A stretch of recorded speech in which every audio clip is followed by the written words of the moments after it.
When we talk of firewall, why do we need this? Why should we have routers, switches, and still say that we need a firewall? And the reason is simple. Now, if you have routers, the main purpose of router is to be able to connect one or two more networks together. That is the main function.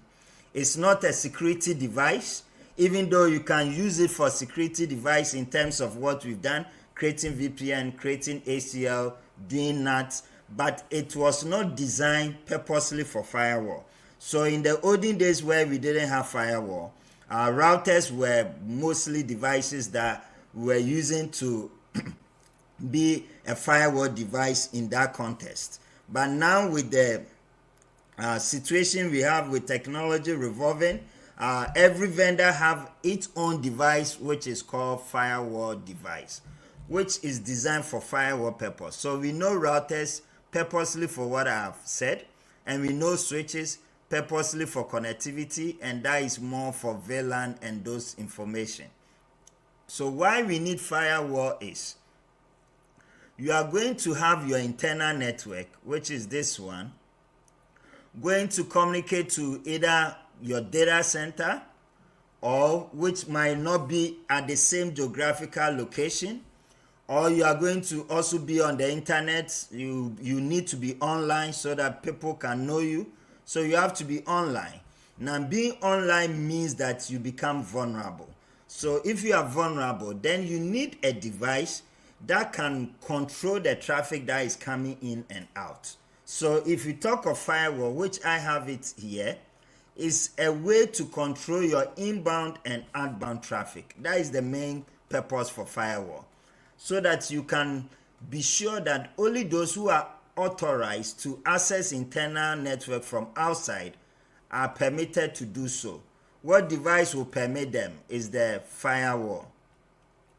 And also people inside are able to go outside to location that you have permitted them to go. And what device will that perform that role? That is firewall. And also, all users are permitted to access the right application that they are supposed to access on the internet. And what device is supposed to permit you is the firewall. Okay? So what it means is that without the firewall, you can't access anything outside, or you can't access anything on the internet, because if you are online, you are vulnerable. The service provider, the ISP, their responsibility is to give you internet connectivity. Their responsibility is not to secure your network. That is the reason why when we were talking of VPN, I said that you can have a personal VPN even if you are at work, you are home, but it doesn't mean it will answer all the solution. Why? Because the personal VPN on your PC will secure you when you are on the network. Or you can also enable the Windows firewall you have on your PC to be able to control the traffic you access outside. So do you all get that aspect as I said? Any question in terms of why we need a firewall? Okay, so once we get that aspect, how do we get this process I've spoken about to work? It means that you need to create security zones. So we have a high security zones, which is always going to be your inside network, and we have low security zones, which is going to be outside network. And that is what you are going to use to control the communication between what? Your inbound and your outbound traffic. Okay? So that is basically the role for the firewall. So with that firewall, then you don't need to be on the internet. So we also have companies who don't want to rely on this device. So they are not on the internet. They are not online. If they are not online, it means that they are connected with their own private network, wherever the location may be.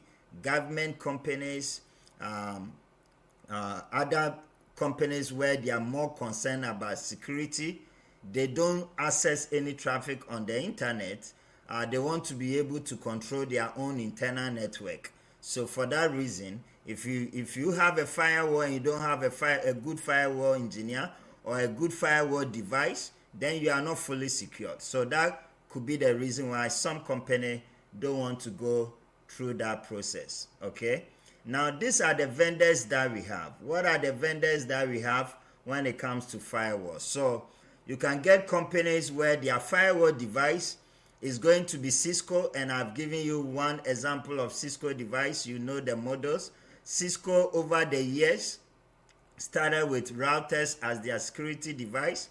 They then came with PIS, which people say that it's a glorified router because it's almost like a router.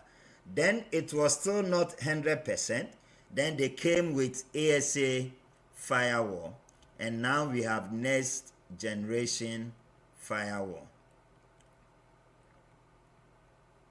Now all these vendors have firewall devices, and they are the ones which are commonly used in the industry.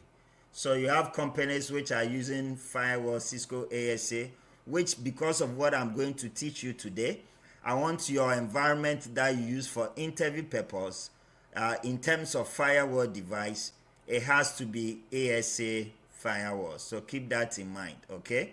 That should be, so pick two models that you are going to use for that purpose. So that is something to know. Or the company can have a sonic wall. So you can say that you are using ASA. It doesn't matter if they are using sonic wall because you are not the go-to person in terms of firewall. So saying that your environment is Cisco doesn't mean you cannot support environment which is using sonic wall. Because for your role as a network engineer, you are not responsible for the firewall. And what did I tell you to say? Say that you have a separate team for security, which is the firewall guys, and then you have a separate team for network. But because you guys are using Cisco ASA, you have the capability of creating VPN, but you are not the go-to person if it comes to what? Security. So that is something I want you to use in an interview. And then it can also be Palo, it can be Juniper, it can be WatchGuard, it can be Checkpoint, it can be Fortinet.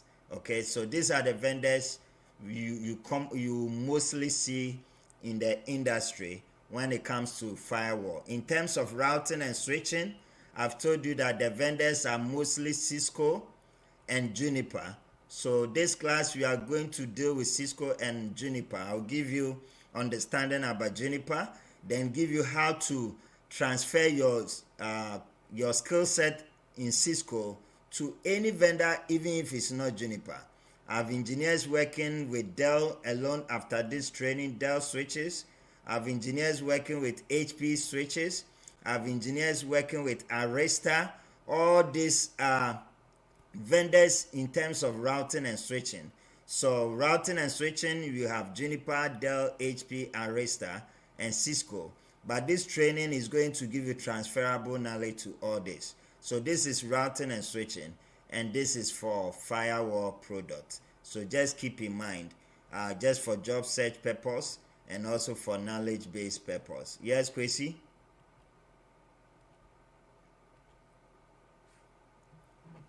Yeah, Kwesi? You are on mute.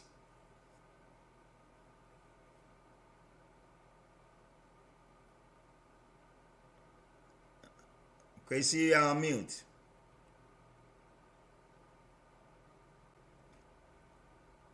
Okay. When you come back, you let me know. Okay, so now let's go on. Now, so what most of the market share when it comes to firewall? Yeah, Prof. Yeah, Kwesi, yeah, go ahead. Sorry about that. Yeah, two questions. The first one is since we use VPN and MPLS for the companies, what is the actual essence of using the firewall when it comes to like protecting the data and stuff like that to prevent unauthorized access? Because we know that we use MPLS and dedicated lease MPLS. We use VPN and dedicated MPLS. Okay. So what would be the actual need, for using the firewall? Okay, so even if your company is using MPLS throughout, It means that all your remote office are going to connect to your data center. Okay, so this link remote to data center will be okay. There will not be any issue when it comes to security and privacy. But then at the data center you have to go to the internet, so you have internet modem. Now once anybody wants to go to the internet, you need a firewall. That is why I said companies that don't want to be online, they don't want to be on internet, then the firewall is not an important device for them.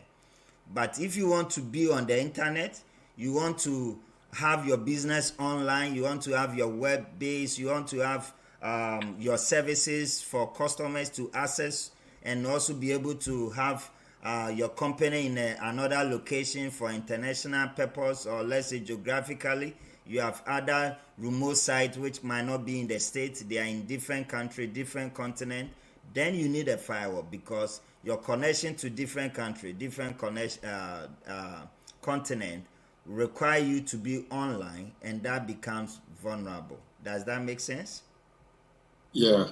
And the second question, I think for the interview, you said that, I remember you saying that when we are asked about when we are given the modules for firewall, we should use like one module, and for the course we use one module. But I think I heard you today saying that we should prepare for two modules for the firewalls. So I'm saying that you need two firewall for redundancy. I'm going to go through that as well. You need two ASA firewall, and that means that you should have, let's say you are using 5540. It means that this one should also be 5540, but not a different model. That is what I mean. Does that make sense? Got it. Yeah. Okay, good. I got it now. Yeah. And also, I think once you are, so if it's MPLS, this is the reason why you need firewall. But if it's VPN, also you also need firewall, because as I said, VPN can be configured on routers and firewall. So you don't want to have all your devices to be routers, because routers is not designed for firewall purpose. So it doesn't have more features when it comes to security. So for that reason, you need a firewall, even if it's VPN. You are okay to have your remote office to be Cisco routers, then connecting to your data center firewall. So all your remote office, which are Cisco routers, are having their peer to be ASA firewall. They will not have their peer as a router. So for that reason, you also need a firewall. And some companies have their remote office also as firewall instead of routers. So they have site to site to the data center, and the firewall is also acting as a router for that purpose. Because firewall is just like a router. It has every capability that a router has, and even better when it comes to security. So this is also another reason why you need firewall device on your environment. Does that make sense? Okay. So now, before I go further, I want to be sure that everybody here, now with this conversation that we've had, know that we have a router and we know why we need a router. Also know that we have a switch and we know why we need a switch. And now I'm telling you that you have what? A firewall, and we know why we need a firewall as well. So you need to understand this. They are all network devices. But in terms of working as a network engineer, you are not a firewall engineer, or you are not a security engineer. That is another role on its own. So that means that if you want to have that role as a skill set, which I advise everybody to think about that in future, and also have a class coming up on one-on-one basis for firewall from February next year. So after the boot camp, if you have the time, you can do that. And I'll give a special discount for everybody who finished this class, because it's really, really needed for your role going forward. But without that, you can still work as a network engineer, and even you can also get a job as a senior network engineer because of what I'm going to do today. So if I'm in your shoe, I'll pay attention very well, and make sure I really understand this very well, so that even if you don't do the firewall, you still can get a very good job as a network engineer, and even get a very good job as what? Senior network engineer, because of what we are going to do for today. Okay, so that is very, very important. So now let's go to the next aspect.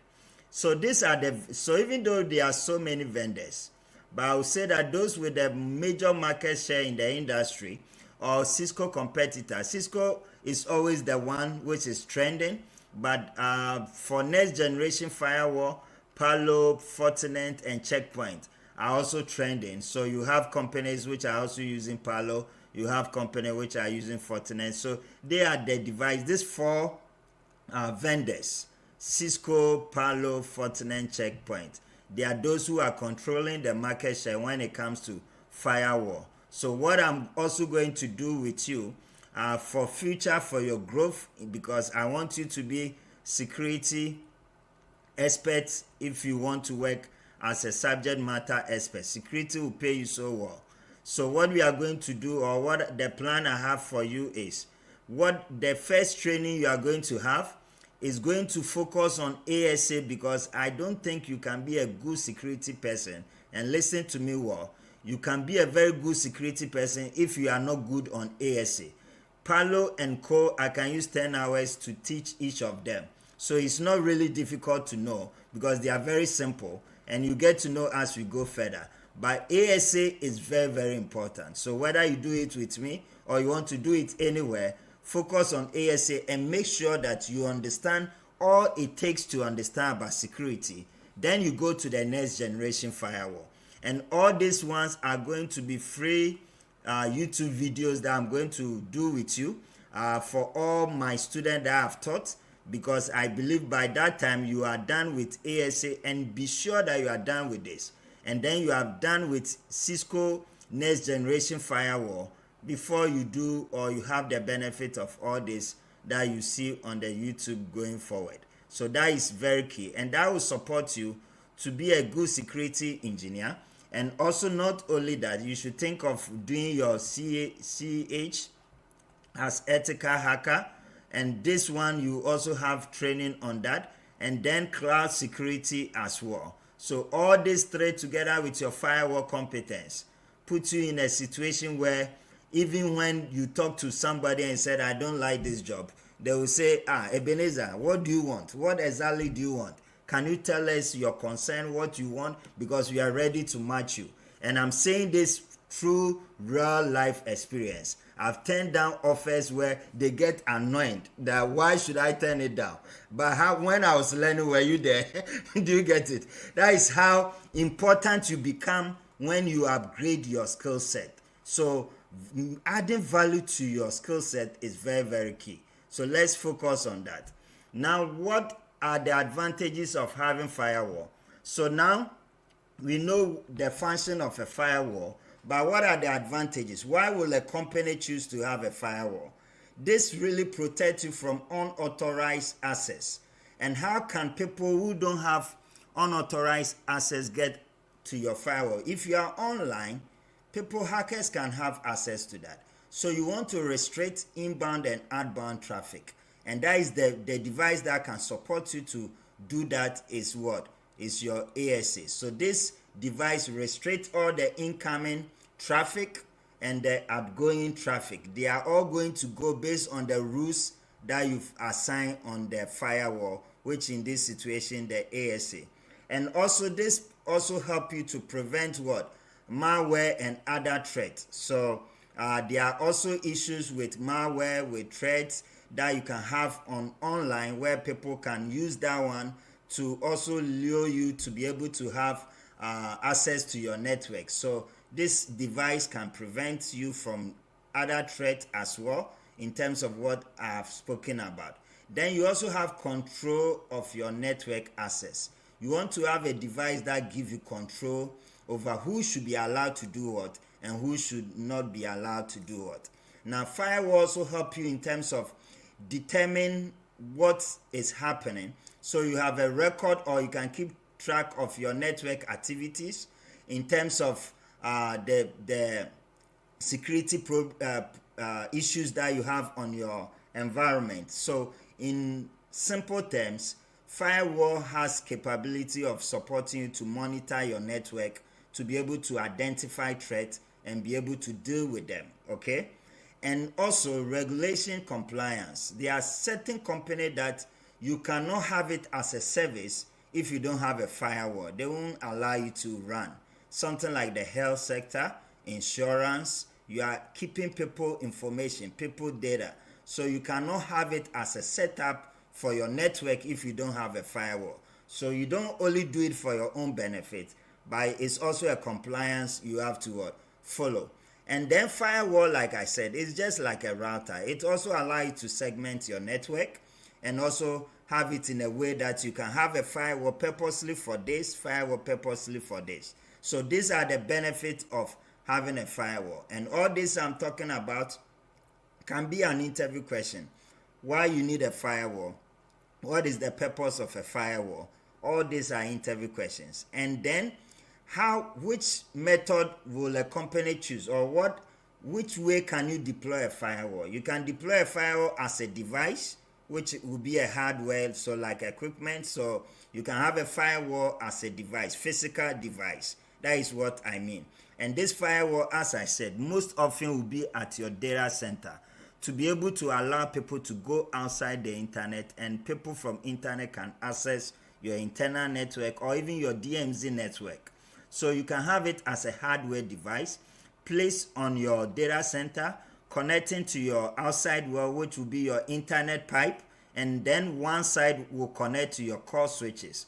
Or you can have it as a hardware at the remote location, also acting as a security device and also acting as what? A router as well. So as you have routers and a switch and a PC, which is what we did in guide 1 or the beginner's guide, this device being router can also be a firewall, and you are going to have companies which are dealing with this.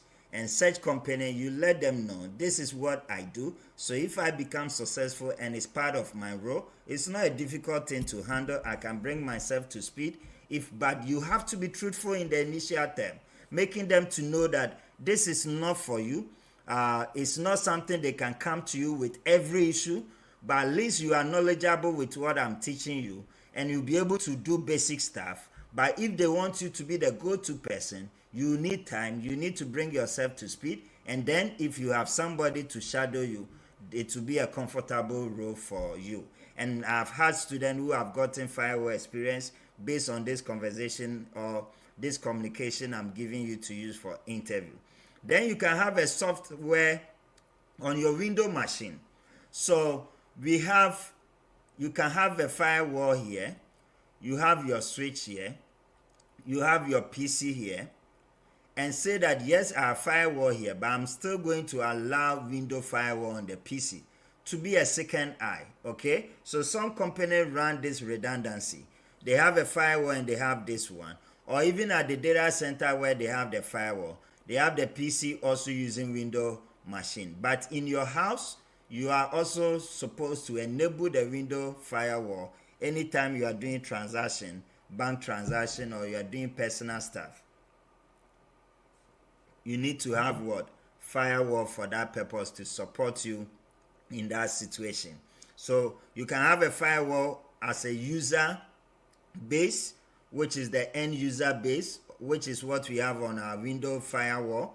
Or you can also have it as a service, cloud-based services. So now we have firewall as a service where they are providers.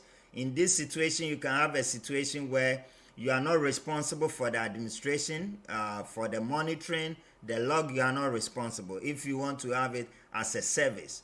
Or you can also have a cloud as a device, and then you manage it yourself by your firewall engineers. So let's say based on the cloud discussion we did, you can have your data center reaching out at the cloud services, and at the cloud services in terms of connectivity, you have ASA that you've acquired from them.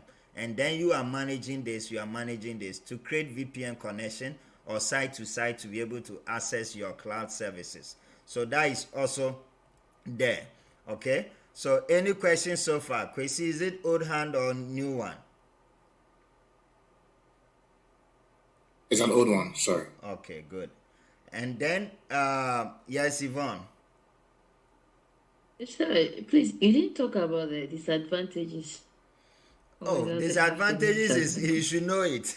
I've said it already. Without this, it means that you are vulnerable. What do I mean by vulnerable? People can attack your network. People can hijack your network. It's like people can just overtake or control whatever you have. And if they have access to your network, you are not in business. They are in business. So that is the major disadvantage, and that is why you should have. So for that one, I think you should keep this as information as well. Okay? Okay. Then types of firewall based on the method of operation. We have types of firewall based on how you deploy it. How am I going to have firewall on my environment? And then once I have the firewall, how am I going to operationalize it? Which way am I going to use the firewall? So yes, I can have a hardware firewall, but there are so many methods that I can use in terms of my operation, depending on what I need, depending on my main concern. That is what I mean by types of firewall based on what? Operation. How you want to let the firewall operate, or how do you want to use the firewall to solve the solution of threats. So there are so many methods that we have in order to achieve that purpose. So the first one, we call it packet filtering or stateless filtering. This is the way routers work. So routers, yes, they have capability of being a firewall device, but they are not as good as having a firewall itself as a device, like the ASA I spoke about. So some companies have routers where they have, so if routers are acting as a firewall, what will you be doing? It means that you will be dealing with ACL as a means of controlling what? Your environment. So the packet is going to, so you have a firewall here, you have your inside network, and you have what? Your outside network. Anybody who is going this place, the ACL will filter it and say you have been permitted to go. If you are not permitted, it will drop you. So this is the way you can use to also control what? Your network. And that is what we call stateless. And this is a feature or default features you get on routers. If it's a firewall, it's stateful. By default, it's stateful. So what is the difference between the stateless and the stateful? So the stateful, it keep track, like as the name suggests, stateful. So you keep track of the state of connection. So you get to know all the state of your connection, all system which has been maintained in terms of your active connection. It will inspect all those things and keep track of it. For the routers, it doesn't keep track of it. As long as it allows you to go out, you are gone. If you are coming, he will go through the rules. Are you permitted? Are you denied? Then it is gone. So you filter based on network, based on services, which can be the port that I discussed with you. So if it's HTTPS, if you permit HTTPS, the packet will go. And if it's routers, it will not keep track of that information. But stateful will keep track of in and out communication. So that is the difference between the routers and what? Firewall, using them for that purpose. And you can also have a firewall as a proxy. So a company can have a firewall as a proxy. So why do you need a firewall as a proxy? In order to protect your internal network. So what it means is that anytime you connect to the proxy firewall, it will filter, or the client will connect to the proxy instead of the main firewall.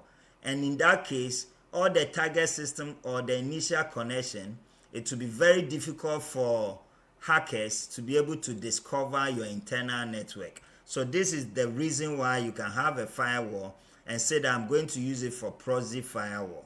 And then you can also have a firewall where you get another features or modules. So you install per license another features, and I say that I don't want to filter by only network and services, but I want to filter based on application. So what it means is that if my internal network, I don't want them to access Facebook when they are working, because the more they access it, they hijack the bandwidth. Or I'm going to deny them to access YouTube. So whilst they are there, they cannot have access to YouTube. So you can filter based on what? Application, and also not only that, you can filter based on application in terms of what protocol they are using and all that. Is it HTTPS? Is it HTTP? All those aspects. And then here comes the next generation firewall, which is now the trend. So in my firewall training, I give you ASA, which is the traditional firewall, and most companies are using it. Then I give you training on the next generation firewall. And the next generation firewall, I use almost like 3 weeks to teach that, because when you know this very well, all the next generation firewall, as I'm saying, relating to Palo, checkpoint, all those things, it becomes very easy for you to understand. So this is now the trend for the industry. Why is it a trend? Now with this ASA, you can filter up to layer 4. Maybe later on I'll explain what layer 4 is when we are dealing with OSI model. But what it means is that for this one, you can do deep packet inspection. There's more inspection when it comes to that. And then you can have intrusion prevention. And you can have some of these high intelligence threats filtering as well. So it gives you so many processes. So you can filter. So you can filter your traffic based on with the next generation firewall. All these are included. So you can filter based on network and services. You can filter based on URL. So you say that nobody can have access to Amazon.com. When you are at work, don't trade. So you prevent them from having access to that. So the firewall is the only device that can let you do. Or you can also filter based on application. And you can even filter more into the application and say that you can go to Facebook, but you cannot use Facebook voice. So you prevent them from using Facebook voice, even though Facebook is available. Or you prevent them from using Facebook chat, so they can still have access to Facebook, but they can't have access. So the next generation firewall give you all that capability. And not only that, you can also filter based on geolocation. We call it geographical location, which is called geolocation. So you filter your packets based on geographical location. So you say that all my internal network, I don't want you to go to Asia because we have no dealing with Asia, okay? Or when you are in Asia, I don't want you to be able to have access to WhatsApp or be able to have access to whatever. Or even not Asia itself. I said you are okay to go with Singapore. You can, if you are accessing something in Singapore, you can go there, but you cannot have access when you are in China, because you can have this firewall to block geolocation, which is geographical location. So you block it based on geographical location, which is not a feature that we have on the traditional firewall, but the next generation firewall gives you all this capability. Is this not wonderful? So this is a good knowledge to have, and it's a trending method in the industry, and it's something that should be your next thinking to add more value to your skill set as we are doing now. And also you can have a firewall by default is in a routed mode. If I talk of routed mode, okay, George, what question do you have? Yeah, I wanted to ask if it's the same process when it comes to, people traveling to countries like, I don't know if it's Dubai or other places like that, where they can use specific applications to make phone calls or communicate.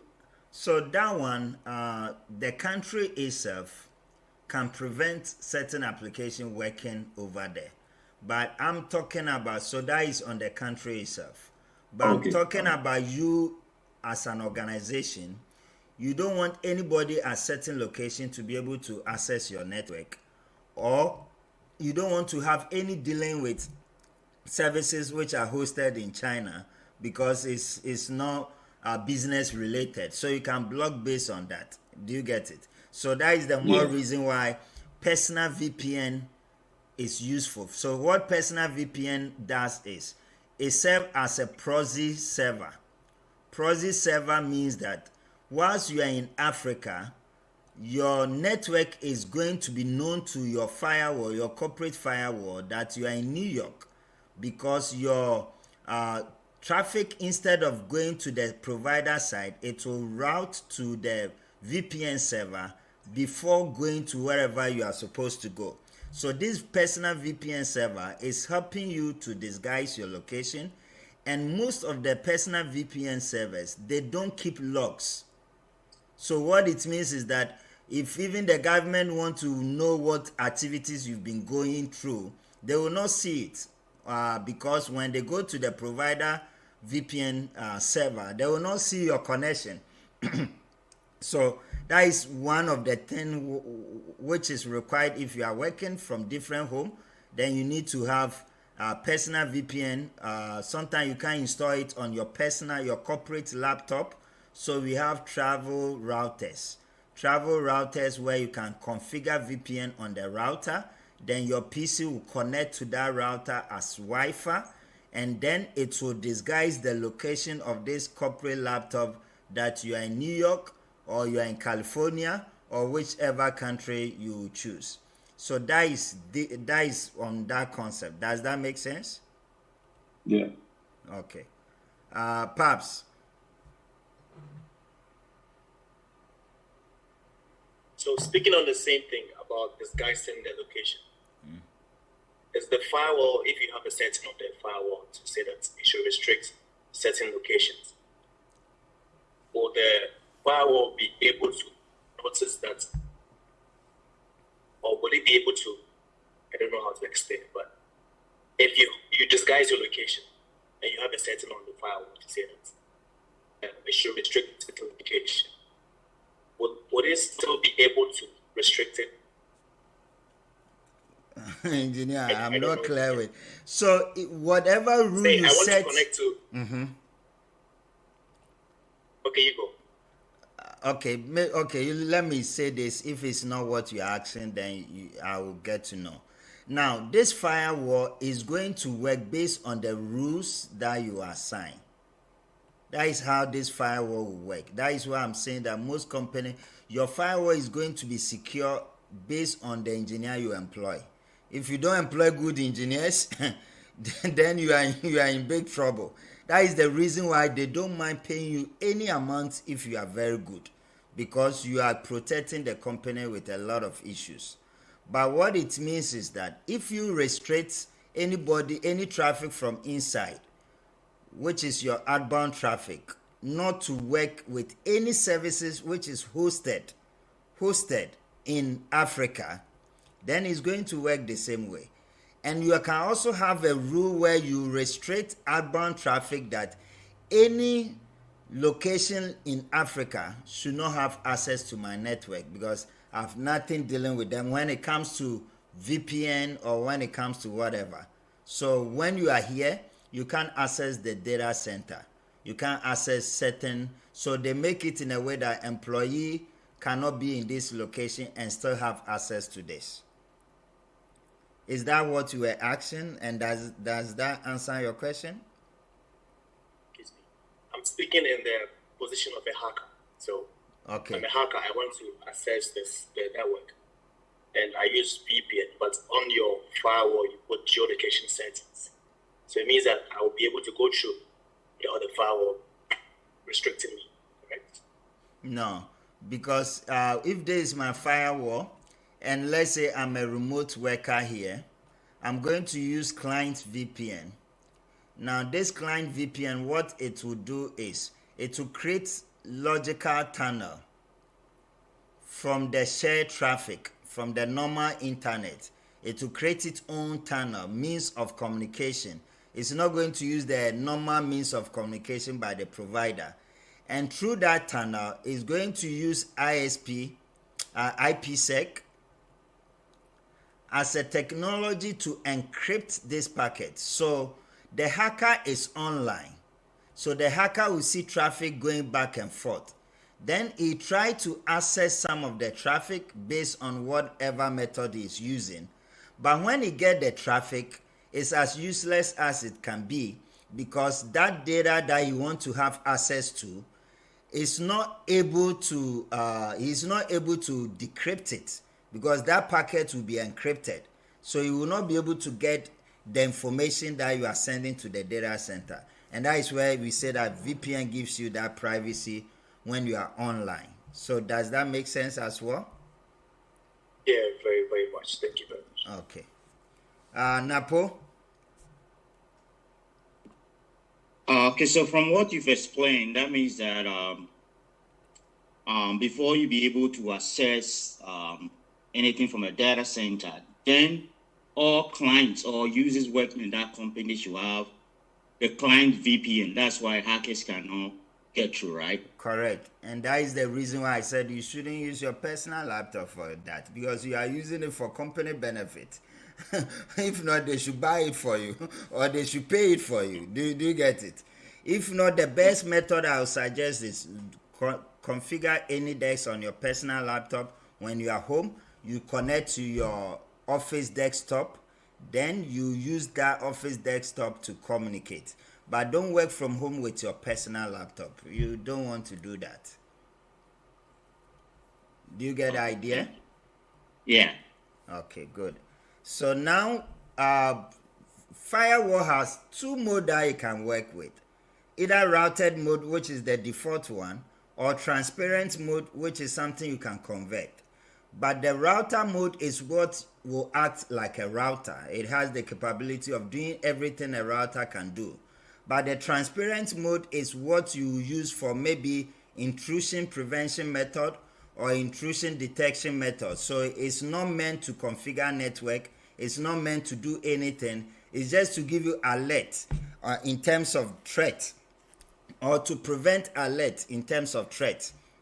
So you can have your next generation firewall and you convert it to transparent mode just for the benefit of what? Intrusion prevention, but not for the benefit of routing. So you can configure routing and all those purposes. So these are the scenario you can have as well. Then the next aspect is, how does the firewall able to control the traffic? You have to set security zones. So if you have or security levels, if this is classified as inside network and this is classified as outside network, and let's say you have your DMZ, somebody was asking how DMZ is created, it's based on this.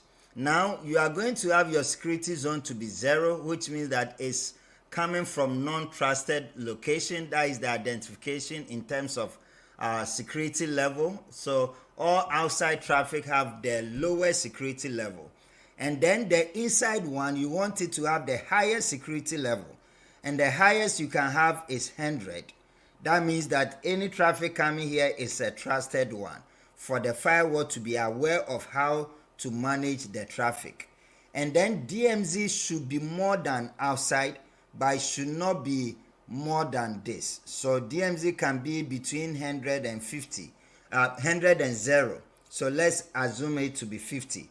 So what this really means in terms of the security zone I've said is that if you have a traffic from a higher security to a lower security zone, it should be allowed by default. The moment you set this and you give security levels as DMZ, and you have outside and you have inside, by default the firewall you've set common basic rules. It means that anything from inside can go outside because it's coming from a traffic that you trust. The firewall will say, okay, you are coming from a higher security zone, so this is a reliable traffic. There is no threat from the inside, so wherever you want to go, I can let you go. And George, don't sleep.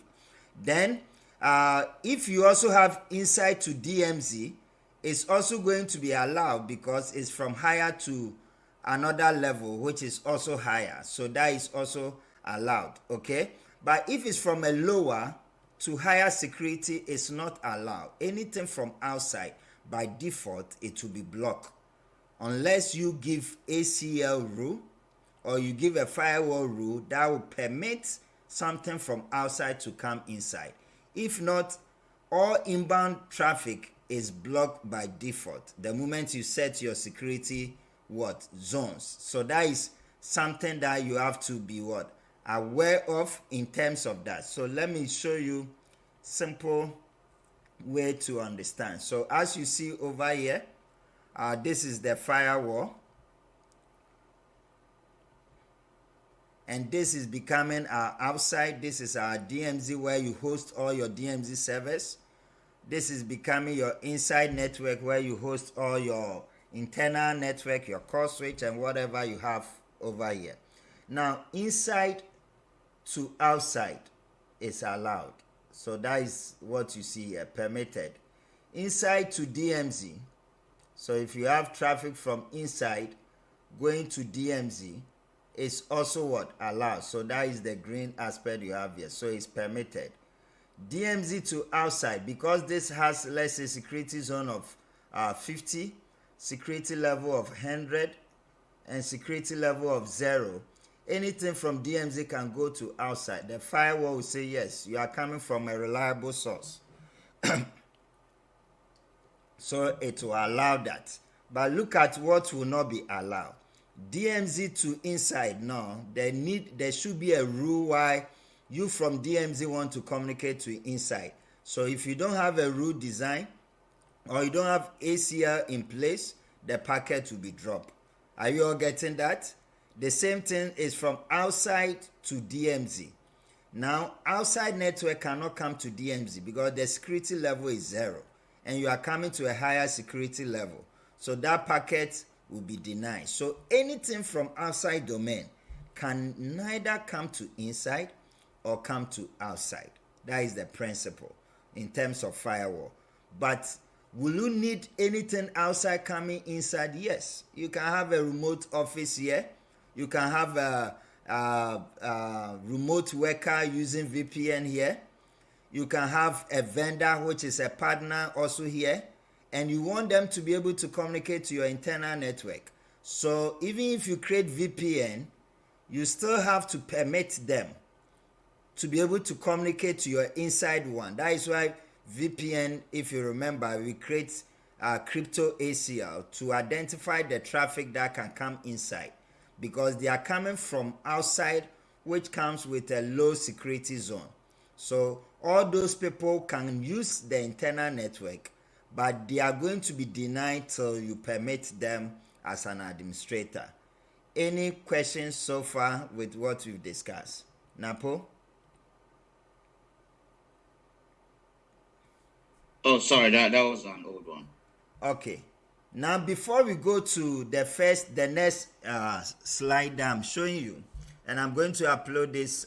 This is different. I've updated my training guide, so you are going to have this information uploaded after the class so that you can read through and get the understanding. But before I come here, what do I want you to know now? Dealing with basic firewall. What is my objective for this today class? You have to know what firewall is. You have to know the vendors in the market. And as you know the vendors, you also have to know why we need firewall. So what is the function of firewall? Why do we need the firewall? Those are the advantages. Why you need firewall is for A, B, C, D. And then as a network engineer, you have to know that when it comes to what? Firewall, we have security zones. And the security zones determine how the traffic should work. So you create security zones for the benefit of determine how the traffic will work. So these are the basic introduction when it comes to firewall. Now what I'm going to talk about now is the firewall design. Where do we place the firewall? And how is it used in terms of ISP? Because remember, I gave you hierarchy design where we have two core switches. They are connecting to the firewall. And as they are connecting to the firewall, this firewall are connecting to your internet pipe, And I'm sure you remember that. So ISP1, ISP2. Now this side is what we call outside network. So these are all edge devices. Your firewall is an edge device. Your internet router, they are all edge devices. Now this outside design, we have so many methods. And that is what I'm going to discuss with you to know that this might be your company environment, and this might be what you are going to be managing as a network engineer.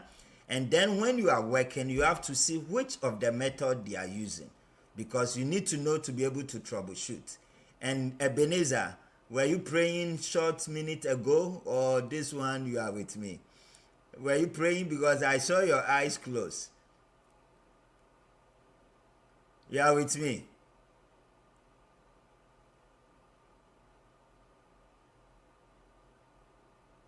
Okay, now you. Yes, sir. I'm sorry. I'm with you. I was writing something down here. Okay. Then that is good. So now, what are the designs we have in terms of connection to ISP?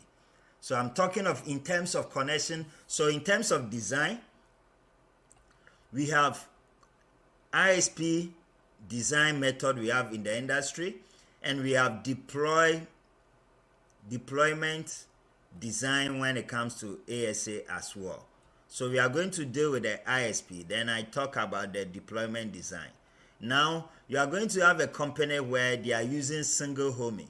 What does it mean? It means that the company has only one ASA firewall. This is the only one they have, okay?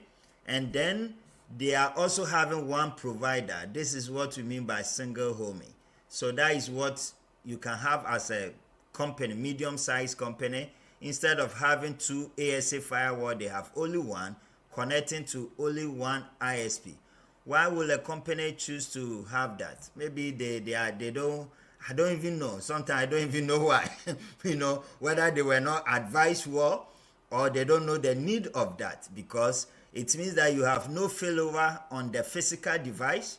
You have no failover on the ISP device. So if Verizon has issue, the whole company will be down. So it's not a good method, but trust me, you are going to see a lot of companies that you might be employed using this. So you need to know that.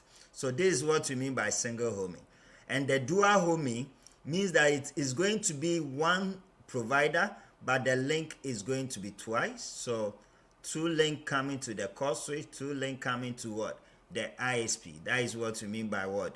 Dual or single homing. Then we have single multi-homing or dual multi-homing. What does it mean? Now, if it's a single multi-homing, it means that you are still going to have two ASA, okay?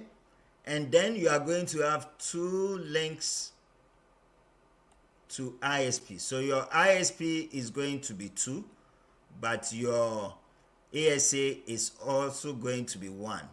Why a company will have that, I don't really know, but it's not the best method. The only thing I know about this one with one company that I've worked with as a consultant was their ISP. They have what we call 99.9 critical service agreement with the provider, meaning that this one under no circumstances should it go down. So they are paying high for it, and for that reason it shouldn't go down. So it's a contract you can sign with them. It's very expensive, so you can sign with high level service agreement with the provider, making sure that at least your internet will still be up. So they have to do redundancy on their side to make sure that your internet doesn't go down. So maybe that could be a good reason to have one ISP. Two ISP, you don't want to have all your eggs in one basket. And not only with provider, you shouldn't use single provider for two ISP. So this can be AT&T, this can be Xfinity as well, or even Comcast, provided by Comcast. Or you can also have Verizon and AT&T as well, but your ASA is still one. So yes, it's good on the provider side, but it's not good on this side. So this is still not the best method, but then you are going to have company which are also using that as well. So that is something that I want you to know. When it comes to how do you call it, ISP connection to the network, you are going to have it to be single homing or single multi-homing.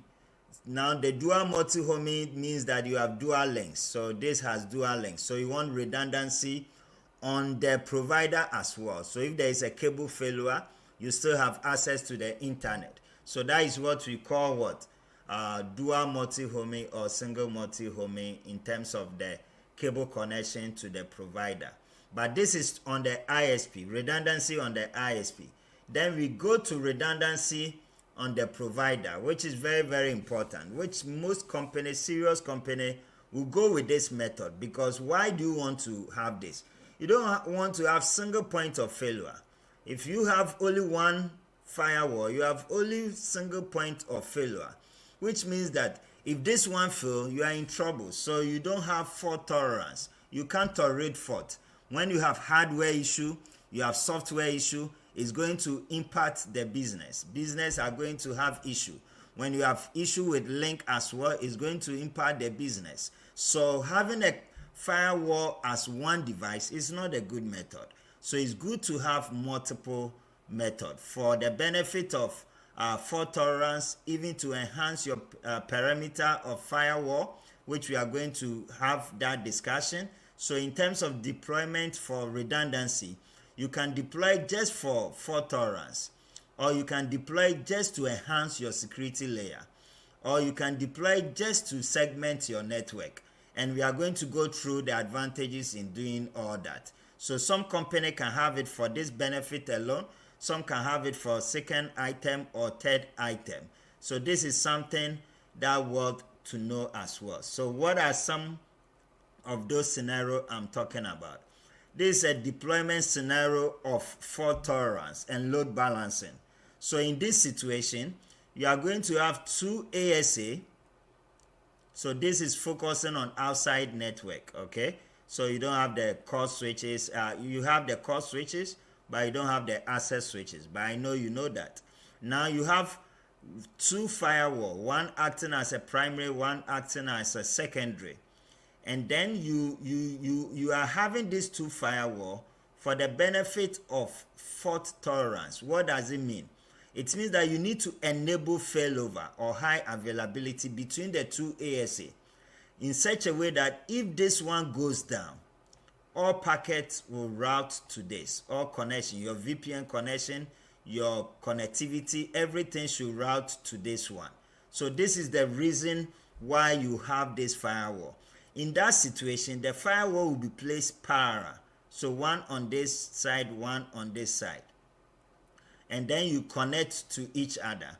Then you can have one internet connection on this one, and this one will still have connection on this internet, and then you have this also as well connecting to this. So even if this fails, this firewall still have connection to your primary internet pipe and your backup internet pipe. Are you all following what I'm saying? Don't let me excite myself. You really have to pay attention and get understanding and ask questions. So this is one of the methods that you can have for that benefit, to have what?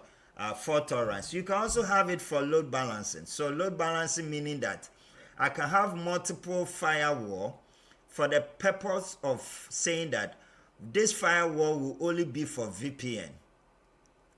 It shouldn't control the traffic, only for VPN. All my remote office should connect using this firewall. So this, don't overburden this firewall with VPN.